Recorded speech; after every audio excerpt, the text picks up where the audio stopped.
Indonesia adalah negara yang kaya akan budaya. Salah satu keberagaman budaya tanah air yang menjadi warisan sejarah adalah permainan tradisionalnya.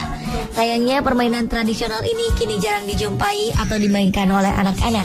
Dampak kemajuan zaman rupanya membuat permainan tradisional ini mulai terlupakan. Melihat asal-usul dan sejarahnya, permainan tradisional ini rupanya tak hanya ditemui di Indonesia saja. Ada beberapa permainan di dunia yang mirip dengan permainan tradisional tanah air. Meski sedikit memiliki perbedaan, inilah 7 permainan dunia yang mirip dengan di Indonesia versi on the spot. 아니야 맘이야 너에 대한 건 상상밖에 기억해 난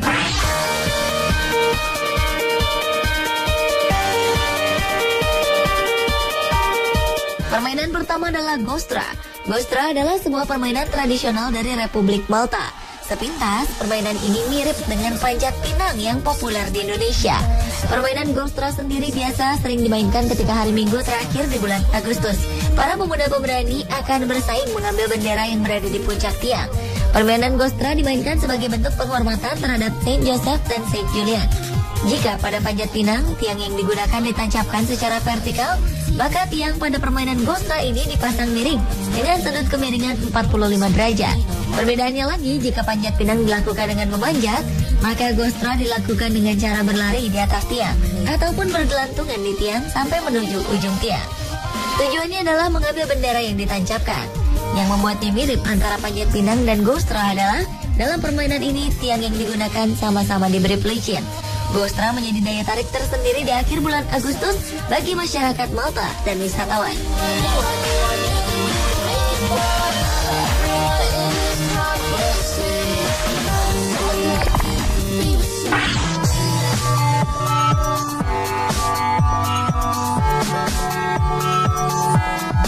Satu lagi permainan yang mirip dengan panjat pinang di tanah air. Kali ini berasal dari Jepang, bernama Boutoushi.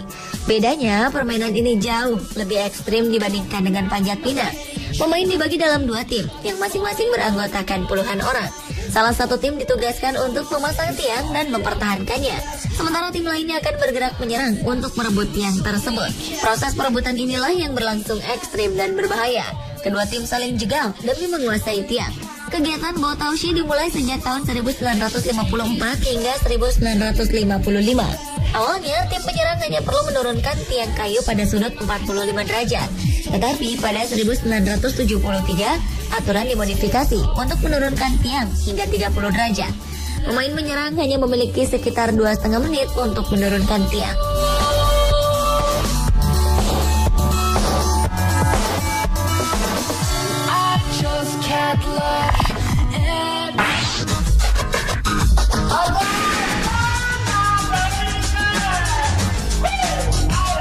Selanjutnya adalah kabaddi dari India. Sepintas, permainan ini mirip dengan gobak sodor di negeri kita. Perbedaan yang sangat mencolok terletak dari acara bergulat yang ada pada kabaddi. Tentu saja, gobak sodor tidak memakai acara bergulat. Kabaddi sendiri telah dimainkan sejak 4.000 tahun lalu. Awalnya, kabaddi adalah permainan raket gelata yang dimainkan oleh penduduk di desa-desa India. Permainan olahraga ini merupakan perpaduan antara rugby dan gulat. Kabaddi sangat populer di India, Nepal, Bangladesh, Sri Lanka, Jepang, dan Pakistan. Kabaddi dimainkan 2 tim beranggotakan 7 orang. Kedua tim bertempur untuk memperoleh nilai tertinggi. Setiap tim berusaha mempertahankan daerahnya dan membuat lawan melakukan kesalahannya. Dalam pertandingan, setiap tim mengirimkan seorang untuk maju ke garis lawan. Ia harus mampu menembus benteng lawan demi memenangkan pertandingan. Jika gagal, ia harus keluar lapangan. Hampir mirip dengan pertandingan gobak sodor.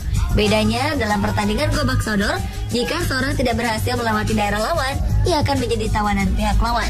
Kini, kabaddi telah berkembang menjadi salah satu cabang olahraga yang dilombakan di Olimpiade.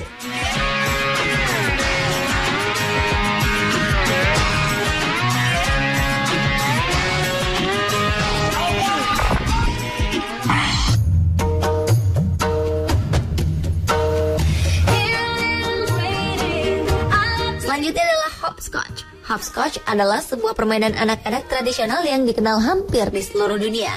Permainan ini bisa dibilang sama persis dengan permainan tradisional tanah air yang bernama engklek atau Sunda Mandang.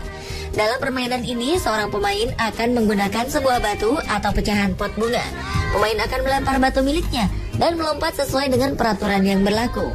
Permainan hopscotch ini diduga telah berusia sangat tua dan dimulai sejak zaman Kekaisaran Romawi. Ada dugaan nama permainan ini berasal dari Zondag-Mandag yang berasal dari Belanda dan menyebar ke Nusantara pada zaman kolonial. Di Eropa sendiri, permainan tradisional hopscotch sangat populer di kalangan anak perempuan pada masa Perang Dunia.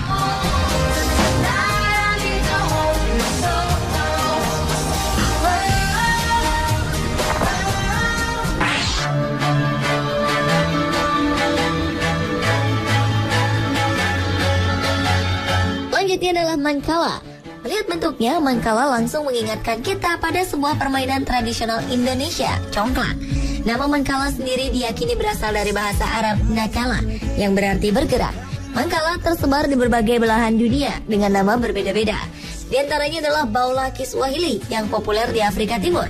Di sana, permainan ini dikenal sangat sulit karena peraturannya yang sangat rumit.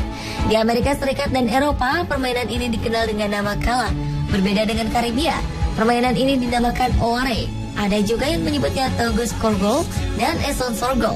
Meski memiliki nama dan peraturan yang berbeda-beda, pada dasarnya Mancala atau congklak dimainkan dengan papan dan beberapa buah biji sebagai alatnya.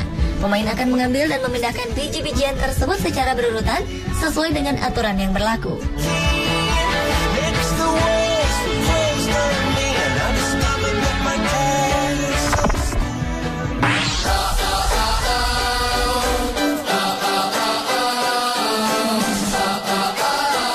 Selanjutnya adalah Agawan Bass, permainan tradisional anak-anak asal Filipina. Sekilas, permainan ini mirip dengan bentengan yang ada di tanah air.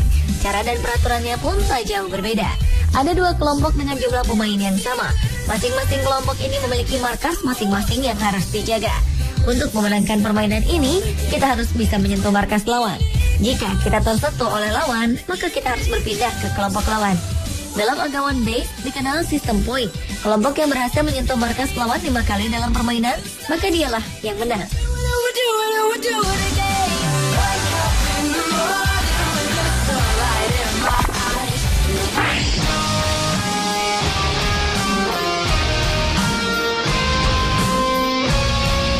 Foot volley atau voli kaki merupakan permainan bola yang terkenal di Brazil. Sebagian orang mengatakan bahwa foot volley merupakan kolaborasi antara voli dan sepak bola.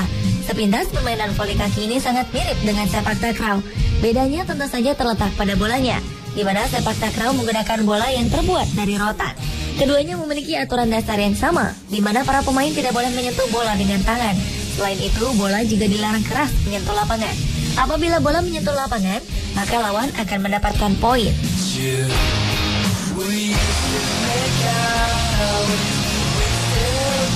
Sementara petak umpat merupakan salah satu permainan tradisional yang telah berusia sangat tua, ratusan bahkan mungkin ribuan tahun. Tidak jelas kapan permainan ini mulai ditemukan dan dimainkan. Di berbagai tempat di dunia, permainan petak umpat memiliki nama berbeda sesuai bahasa di daerah masing-masing. Misalnya El Escondite di Spanyol, Backbone di Israel, Sumba Gogil di Korea Selatan, dan Hide and Seek di Inggris. Permainan ini bisa dimainkan oleh minimal 2 orang. Jika semakin banyak pesertanya, maka permainan akan semakin seru. Pemirsa, itulah ketujuh permainan di dunia yang mirip dengan di Indonesia versi On The Spot.